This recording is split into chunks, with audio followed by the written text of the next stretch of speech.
At that time, I'd been dating a man named Cameron for a little over 2 months.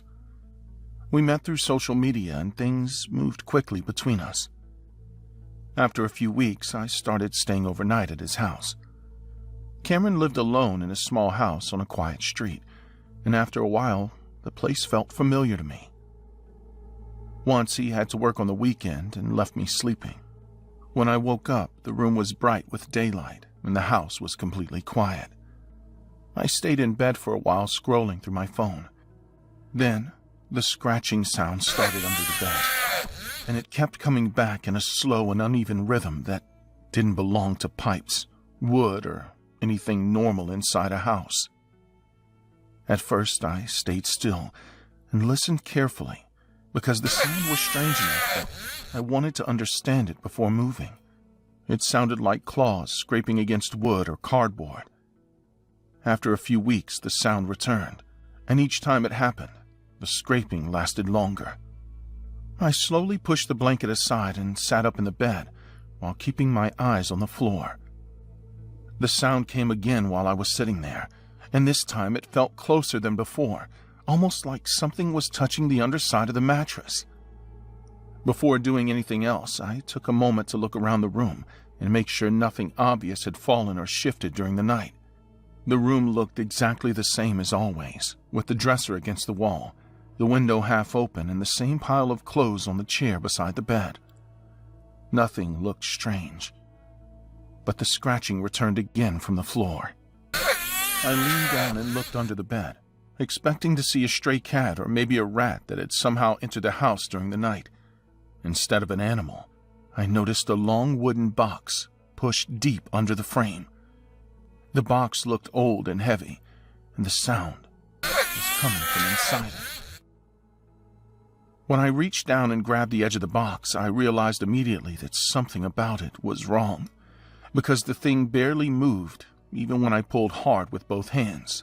I stayed kneeling on the floor while holding the edge of the box, and for a moment I considered leaving it alone and walking out of the house, because something about the situation felt deeply wrong. While I was still thinking about what to do next, the box suddenly moved from inside and hit the wooden floor with a dull thump that made me jump backward. The sound that followed was not scratching anymore, because it sounded like something hitting the inside of the box with weak fists that were running out of strength. Before touching the box again, I forced myself to sit there and listen carefully, because the noise coming from inside had changed in a way that made my chest tighten with fear. The pounding slowed down, and in the silence between each hit, I heard something else that made the situation impossible to ignore. I leaned closer to the box and noticed small holes drilled into the top of the wood. The holes were uneven and rough, like they'd been made quickly with a cheap drill. When I placed my ear near one of them, I heard breathing that sounded exhausted and wet, followed by another muffled cry that confirmed a person was inside.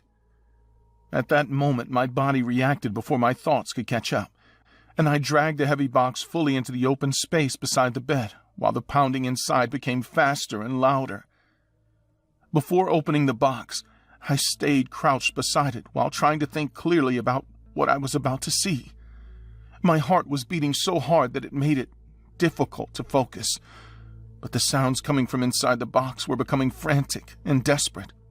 Whoever was trapped inside was moving constantly, pushing against the wood with weak force that still managed to shake the lid. When I finally lifted the metal latch and pushed the lid open, the smell that came out of the box hit me first and made me cover my mouth. The woman inside was folded into the space in a way that looked painful, her knees pulled tightly to her chest and her wrists tied behind her back with thick rope. Her ankles were tied the same way, and a piece of cloth was stuffed deep into her mouth and wrapped tightly with tape that had been pressed against her skin. Her hair was tangled and stuck to her face, and when the lid opened completely, she began to scream through the gag while trying to force her body out of the box. I stepped backward in shock while she rolled onto the floor and tried to crawl toward me, even though her legs barely worked. Her eyes were wide and desperate, and she grabbed my arm with both tied hands while making broken sounds that were impossible to understand. I quickly pulled the tape and cloth away from her mouth, and the first word she forced out came in a hoarse voice that sounded damaged from too much screaming. "Help me! Please, help me!" Her voice cracked while she tried to breathe between the words, and she grabbed my shoulders while shaking violently because she could barely stand on her own. Before trying to move her, I stopped for a moment and listened toward the front of the house, because the thought of Cameron returning while we were still inside made my mind race with panic. The house remained quiet, but every second that passed felt dangerous because I had no idea when he might walk through the door. The woman clung to me with both hands while her body shook from exhaustion, and when she tried to stand, her legs failed immediately, and she nearly collapsed again on the floor. Her nails scraped my arms while she struggled to keep her balance, and her breathing came in fast bursts that sounded painful. While cutting the rope around her wrists with a knife I grabbed from the dresser, I asked her who had done this to her, even though part of me already knew the answer. She stared at me with wide eyes and spoke in a low voice that sounded broken from fear. "Cameron keeps me here." When the rope finally came loose, she grabbed my shirt and held onto it with desperate strength while trying to walk beside me. We moved slowly toward the hallway because her legs were weak and she stumbled every few steps while leaning heavily on my shoulder. Halfway to the front door, she suddenly panicked again and grabbed my hair while speaking quickly through uneven breaths. "Do not leave me here.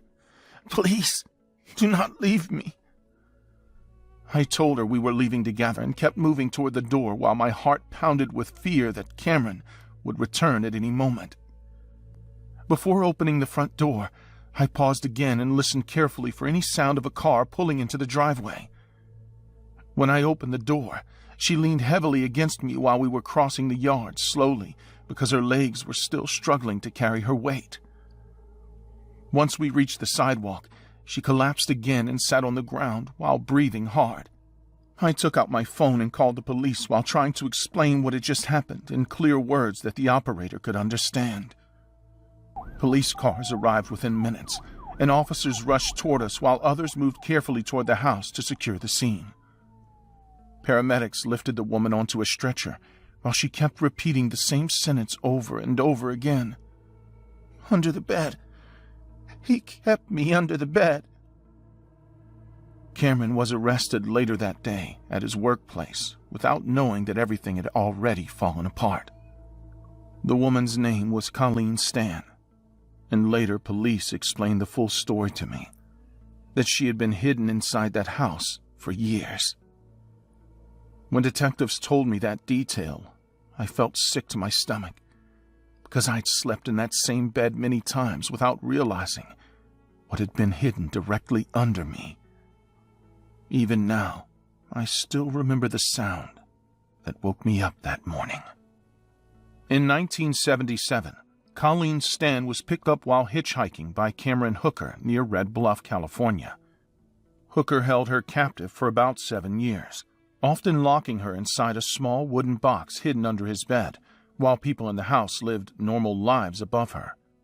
Through physical restraint and intense psychological control, he kept her imprisoned until the truth finally came out in 1984, leading to his arrest and conviction.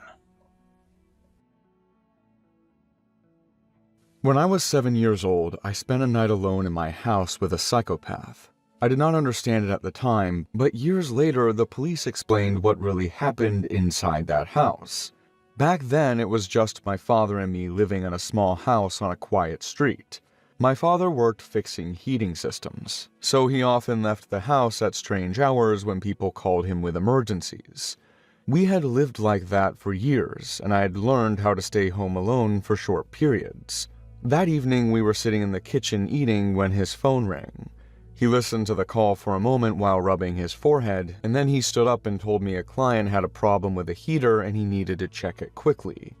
He explained that the house was not far away and that he would only be gone for 2 hours. Before leaving, he repeated the same instructions he always gave me when he stepped out for work. He told me to lock the door, stay inside, and call him if anything strange happened. Then he grabbed his jacket and keys and walked out of the house while I watched from the window as his truck disappeared down the street. After he left, I tried to keep myself busy so the time would pass faster. I turned on the television in the living room and sat on the carpet with a bowl of cereal while cartoons played loudly in the background. Every few minutes, I looked at the clock on the wall because my father had been very clear about the 2 hours. When the 2 hours passed, I expected to hear his truck pulling into the driveway like it always did when he came home from work. The sound never came, so I grabbed the house phone and called his number. The phone rang for a long time and eventually switched to voicemail, which confused me because my father usually answered quickly. I waited another half hour and called again, thinking maybe he was still driving or busy. The phone rang again and went to voicemail again. The house felt quiet, and that was terrifying me. I had the phone next to me because I kept hoping my father would call back. Then I heard a step somewhere inside the house. The sound came from the direction of the hallway floor, and was the kind of noise the wood made when someone put weight on it slowly. I sat up immediately and lowered the television volume because I needed to hear clearly what was happening inside the house. A second step followed a few seconds later, and this one sounded closer to the kitchen. At first, I assumed my father had returned home and entered quietly, so I grabbed the phone and dialed his number again. The phone started ringing in my hand while I continued listening to the house, and what confused me was that the steps continued while the call was still ringing. The phone call went to voicemail again, while someone was clearly walking around inside the house. I stayed on the couch for a while trying to decide what to do because my father had always told me to stay inside the living room if something strange happened. The problem was that the sounds I heard were not outside the house, but inside it, somewhere near the kitchen area at the end of the hallway. After a few minutes, I stood up slowly and walked toward the hallway entrance. The carpet ended halfway down the corridor and changed into wooden floor, which meant my steps could easily make noise if I was not careful. I moved slowly because I did not want whoever was in the kitchen to hear me approaching. While I was halfway down the hallway, another sound came from the kitchen. This time it was the clear noise of a chair sliding across the tile floor. The sound made my chest tighten because it meant someone was sitting at the kitchen table or moving one of the chairs. I whispered my father's name toward the darkness because I hoped he had returned home and simply had not heard the phone ringing earlier. The whisper received no answer, and the person inside the kitchen did not react in any visible way. I continued walking until I reached the doorway, and from there I could see the outline of a person sitting at the table. The room was completely dark except for the weak light coming from the hallway behind me, so I could only see a shadow sitting on one of the chairs. I stood in the doorway for several seconds, watching the figure sitting at the table because something about the way the body was positioned looked wrong. The person's shoulders were leaning forward, and the head tilted at an angle that did not look natural. The kitchen light switch was on the wall next to the doorway, and I knew that turning it on would reveal exactly who was sitting there. Before touching the switch, I spoke again in a slightly louder voice because I hoped my father would finally answer. "Dad, is that you?" The figure did not respond and did not move even slightly, which made the silence inside the kitchen feel heavy and uncomfortable. I finally pressed the switch and the ceiling light filled the room instantly. My father was sitting in the chair. His arms were resting on the table and his phone was next to his hand, but his head was leaning to the side and his eyes were open in a way that looked stiff and wrong. There was a deep cut across his throat and dried blood covered the front of his shirt and the table surface. While I was staring at him, another detail appeared in the corner of my vision. Someone else was standing directly behind my father's chair. The man was tall and thin, and he had been standing there silently the entire time while I watched the shadow in the dark kitchen. When the light came on, he looked down at me with an expression that was calm in a way that made the situation even more frightening. For a moment, neither of us moved, and the only sound in the room was the quiet buzzing of the kitchen light above us. The man slowly reached forward and picked up my father's phone from the table while keeping his eyes on me the entire time. "You called this phone many times tonight." His voice sounded steady and almost casual, which made the words feel even worse because he was talking about my calls as if it were an ordinary situation. I watched the screen light up every time you tried. He placed the phone back on the table next to my father's hand and then pushed the chair backward. My father's body slid forward and fell to the floor with a heavy sound that echoed through the kitchen. The man stepped over the body and started walking toward me. I ran down the hallway as fast as my legs could move because I understood that staying in the kitchen would mean being trapped there with him. When I reached the living room, I grabbed the house phone and tried to dial emergency services while standing next to the couch. Behind me, I could hear his footsteps entering the hallway. He reached me while I was trying to press the correct numbers on the phone, and he grabbed the back of my shirt with one hand. The force pulled me off balance and I fell onto the carpet while the phone slid across the floor and hit the wall. He began dragging me toward the hallway while I tried to grab onto the couch and the edge of a small table. The table flipped over and a lamp crashed to the floor, creating a loud noise that filled the living room. At that exact moment, bright headlights passed through the front window because a car had stopped outside the house. The man immediately released my shirt and turned toward the back of the house as if he did not want anyone to see him. The person who arrived outside was a neighbor who had come to return a tool my father had lent him earlier that week. When he stepped inside the living room, he saw the overturned table, the broken lamp, and me sitting on the floor trying to breathe normally again. Police officers arrived shortly after the neighbor called them. They searched the house carefully and discovered that the back door had been unlocked, which explained how the killer escaped after hearing the car outside. The investigators explained that my father had never even left the house that night. The man who killed him had entered earlier in the evening, attacked him in the kitchen, and then stayed inside the house while I waited in the living room believing my father was out working. They never caught the man who did it. All that remains from that night is the memory of walking into the kitchen, turning on the light, and seeing someone standing quietly behind my father while he watched me from the shadows.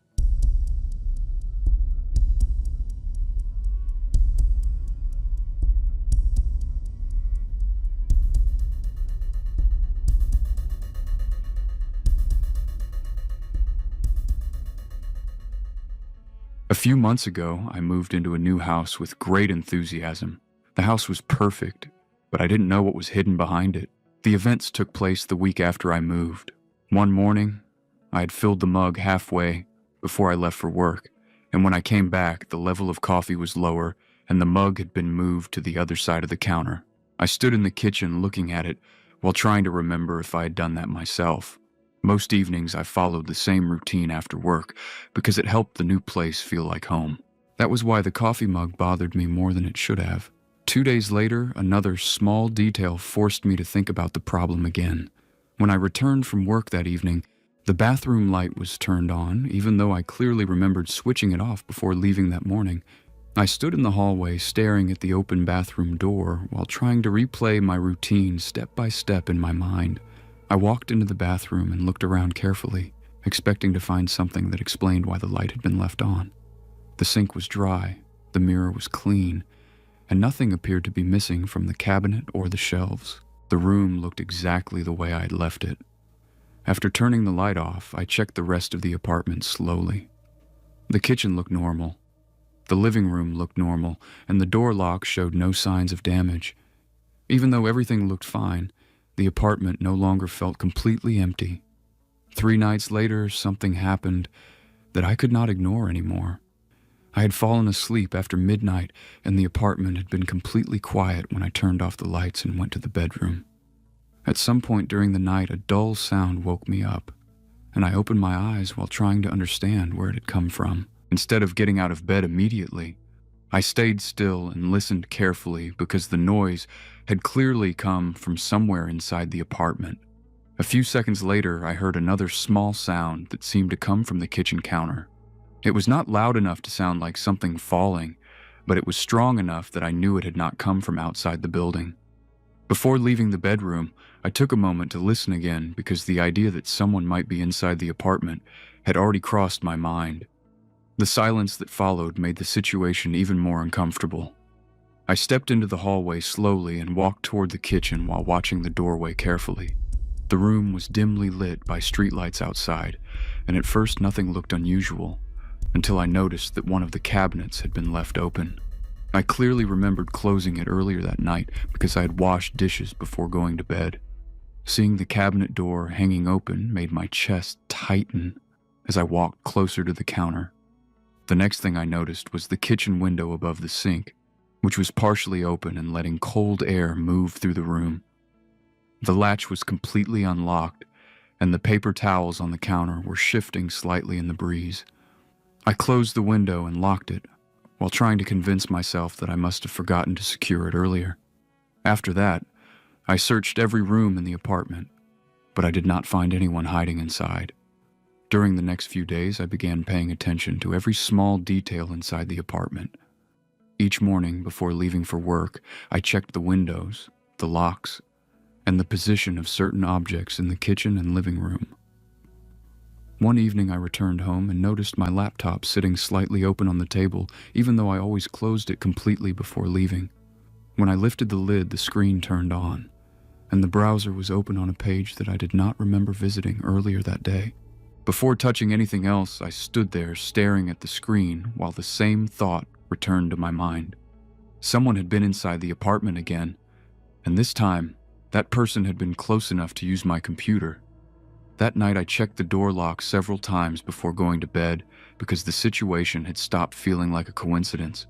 The apartment was silent when I turned off the lights, but the memory of the open laptop stayed in my mind while I tried to sleep. Sometime after 2 a.m, another noise woke me up, and this time the sound came from near the front door. Instead of rushing into the hallway, I stayed still and listened carefully while my mind tried to understand what I had heard. The noise sounded like metal touching metal, similar to the soft click a key makes when someone slowly turns it inside a lock. The next morning, I decided that I needed proof of what was happening inside the apartment. Instead of going to work immediately, I called my supervisor and explained that I would arrive late because of a personal issue. After making that call, I left the apartment like usual, locked the door behind me, and walked toward the subway station. When I reached the corner of the street, I stopped and waited for several minutes while watching the building from a distance. Eventually, I turned around and walked back to the entrance. The hallway was quiet when I reached my floor, but when I stood in front of my door, I paused and listened carefully before unlocking it. At first, there was silence inside, which made me question whether my suspicion had been wrong. Just as I began to feel foolish for coming back, I heard a chair scrape slowly across the kitchen floor. That sound removed every doubt I had. Someone was clearly inside my apartment while I was supposed to be at work. I unlocked the door carefully and pushed it open. Instead of chaos or signs of a break-in, I found a woman standing at the kitchen counter pouring hot water into a mug. She turned around immediately when she heard the door open, and the shock on her face made it clear that she had not expected me to return. For several seconds, neither of us moved. The woman held the mug in her hands while looking at me with an expression that mixed embarrassment and fear. I stepped into the kitchen and asked who she was, trying to keep my voice steady. She explained that she used to live in the apartment before moving out several months earlier. When I demanded to know how she had entered, she admitted that she still had copies of the keys that she had never returned to the landlord. She said that sometimes she came back during the day because she missed the place and liked sitting near the window where she used to drink coffee. Hearing that explanation made my anger rise quickly because the strange events of the past week suddenly made sense. The moved objects, the open laptop, and the unlocked window had all been caused by someone casually entering my apartment while I was gone. I told her very clearly that she had been entering my home without permission, and that the situation was unacceptable. The woman looked ashamed when she heard that, and she quickly grabbed her bag from the chair near the window. Before leaving, she apologized and insisted that she never meant to scare me. Even though she seemed sincere, the fact remained that she had been inside my apartment many times without my knowledge. She walked out into the hallway, and I locked the door immediately after she left. Later that same afternoon, I bought a completely new lock for the apartment door. I did not wait for the landlord to solve the problem because the situation had already shown that the existing lock could not be trusted. The woman never returned after that day, and I never saw her again in the neighborhood. The experience left me with a very clear lesson that I now tell anyone who moves into a new place. If you ever rent an apartment that someone else lived in before you, the first thing you should do is change the locks immediately.